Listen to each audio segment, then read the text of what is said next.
Дорогие друзья, приглашаю вас посетить дом-музей великого финского композитора Жана Сибелиуса. Дом, в котором семья композитора жила около 60 лет, находится в получасе езды на поезде от Хельсинки.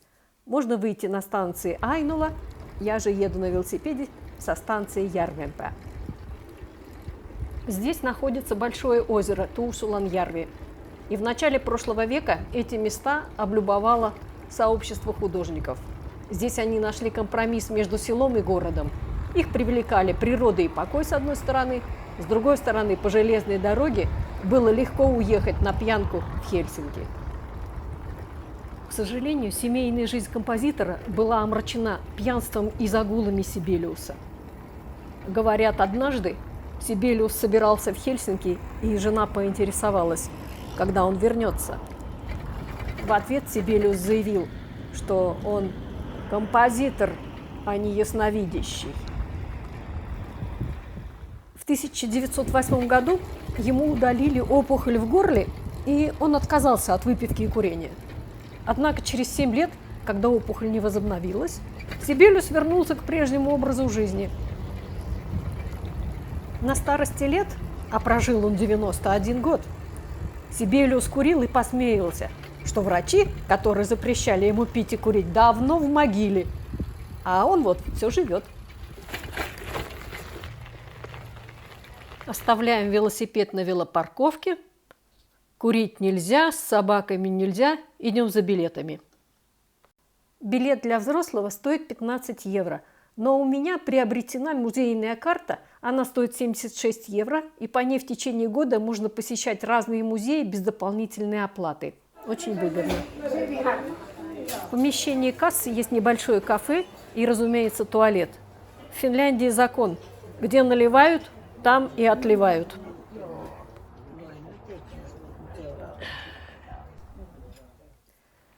Итак, семья Сибелиусов переехала в этот дом в 1904 году, когда Сибелиусу было 38 лет. Супруги жили здесь до самой смерти и похоронены в своем саду. Дом спроектировал очень именитый в то время молодой архитектор Ларс Сонг. В отношении дома у композитора было только 2 пожелания: вид на озеро и зеленый камин. Жену композитора звали Айно, и в честь ее дом назван Айнола. Дом расположен на участке в 4 гектара, и у семьи было хозяйство: сад, огород, куры, свиньи, лошади. Была даже теплица, где Айно выращивала помидоры. На Рождество свинью закалывали, а детям, чтобы не шокировать, говорили, что она уехала в Америку. Весной Аттилия возвращалась, постраневшая из Америки, и каждое Рождество опять уезжала в Америку. Все свиньи у Сибелиусов звались Аттилиями. Ведение хозяйства было необходимым семье, потому что Сибелиус не всегда зарабатывал достаточно. Его доходы были нестабильными.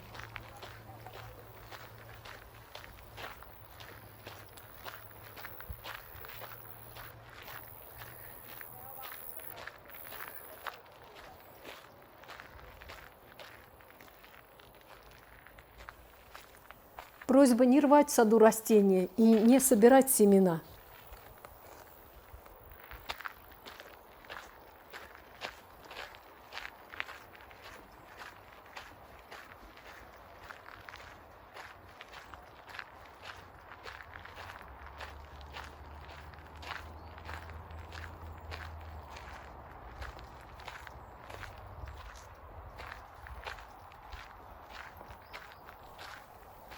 Дом построен из бревна и бруса, но, несмотря на камины в каждой комнате, дом был очень холодным, и его пришлось обшить снаружи досками.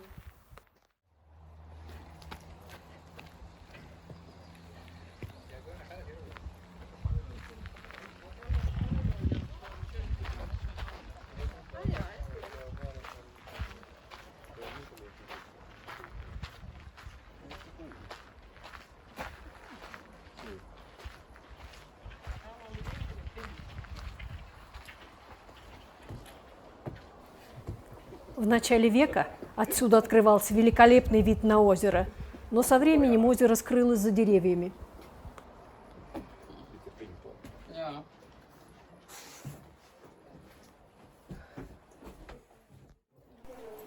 Это гостиная для приема гостей. Стены украшены картинами, которые были подарены друзьями-художниками.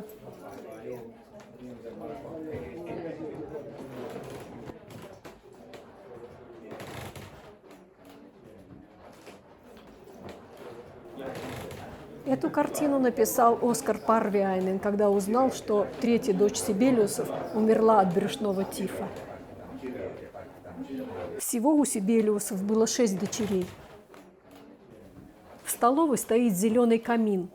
Необычный цвет объясняется тем, что у Сибелиуса была синестезия, как у Скрябина, то есть он цвета слышал. Изначально здесь была детская спальня, а потом ее переоборудовали в кабинет.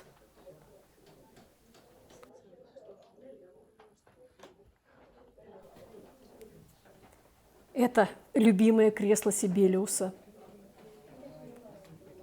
На столике рядом стоят 6 пепельниц. В зависимости от того, какой пепельницей он пользовался, Айно могла узнать о его расположении духа. Эта комната стала в старости спальней Сибелиуса, когда он больше не мог подниматься в супружескую спальню на 2-й этаж. Супруги ночевали в разных комнатах, но у них был межкомнатный телефон, и они разговаривали вечерами. Сейчас они, наверное, писали бы смс-ки.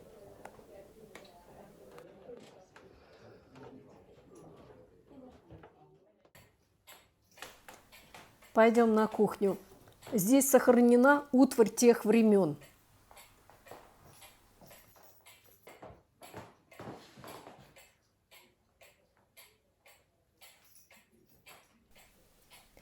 Этот девайс Сибелиус привез из США.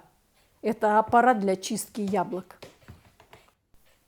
Несмотря на финансовые затруднения, в доме Сибелиусов всегда жила прислуга, кухарка и горничная. Они жили в комнате при кухне. Затрудняюсь сказать, каким образом 2 человека обходились одной кроватью. Женщины проработали в семье почти 60 лет и ушли на пенсию незадолго до смерти хозяйки. Чуть в отдалении от дома стоит бревенчатая сауна, которую спроектировала Айно. Воду для сауны качали из колодца журавля, и по желобу она подавалась внутрь бани.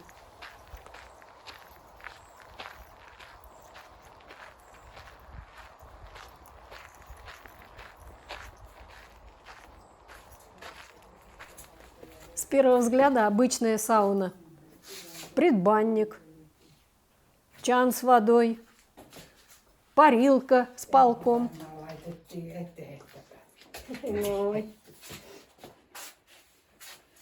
Aika jännä. Jännä on ja kylpyamme siellä on ihana. No.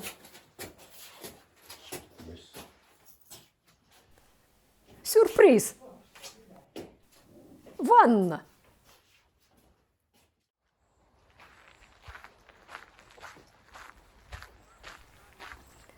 Из сауны есть выход на террасу, где после бани можно остыть.